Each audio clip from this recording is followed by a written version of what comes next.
Agua. El agua es una de las sustancias más importantes de nuestro planeta. Cubre el 70% de la corteza terrestre.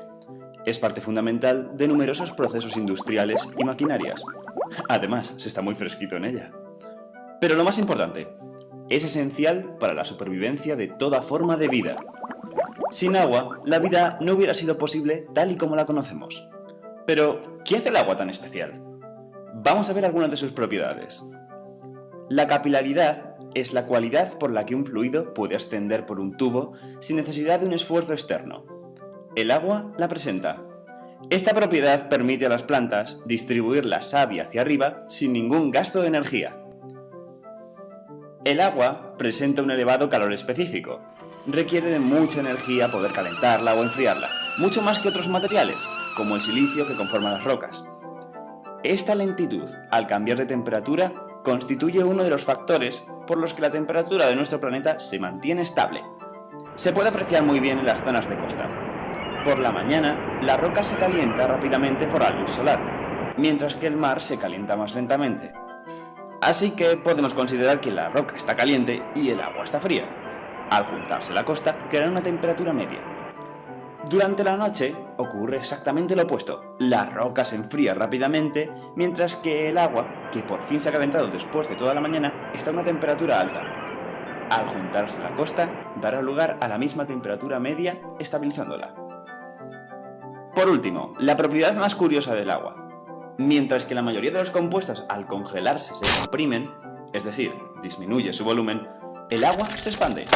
El hielo tiene un volumen mucho mayor que el del agua. ¿Cómo? ¿Y cómo pueden justificarse todas estas propiedades? El secreto está en la molécula.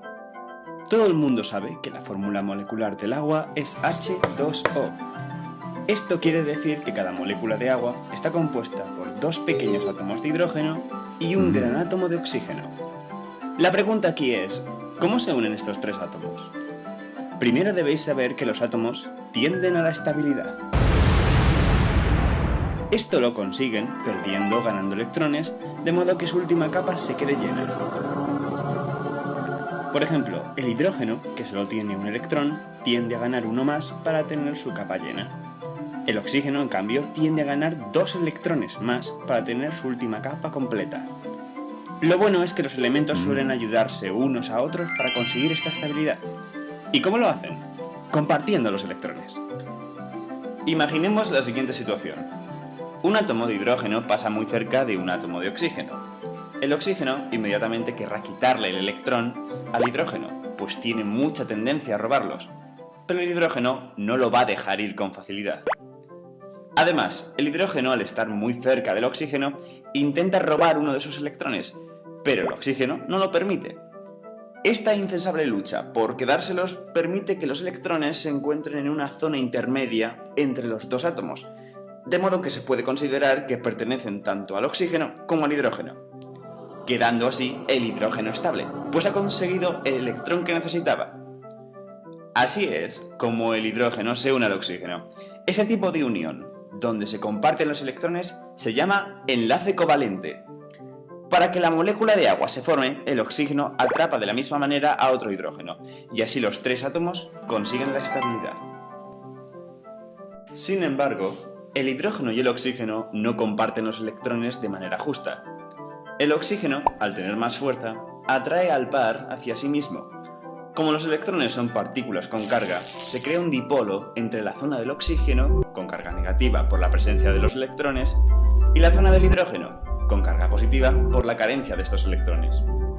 Se crean dos dipolos en los dos enlaces, lo que convierte a la molécula de agua en una molécula polar. La polarización provoca la interconexión entre las moléculas de agua. La zona negativa atraerá la positiva de otra molécula, generando un enlace intermolecular muy fuerte y sencillo, llamado puente de hidrógeno. Este es el secreto de todas las propiedades del agua. La capilaridad se produce porque la adhesión de las moléculas es muy alta, debido a la abundancia del puente de hidrógeno.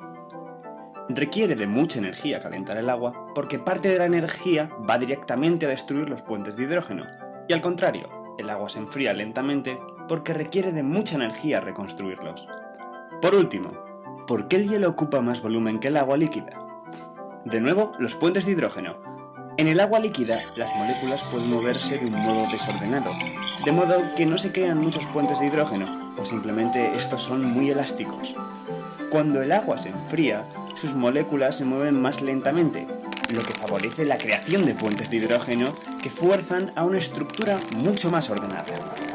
Esta estructura es hexagonal y de un tamaño mucho mayor que la distribución caótica del agua líquida, lo que se traduce a un volumen final mucho mayor. Y estas son las propiedades del agua. Lo más curioso es que todo lo que hace maravillosa el agua se basa en una cosa, en que el hidrógeno y el oxígeno son capaces de compartir. Bueno, y porque el oxígeno es un poco egoísta.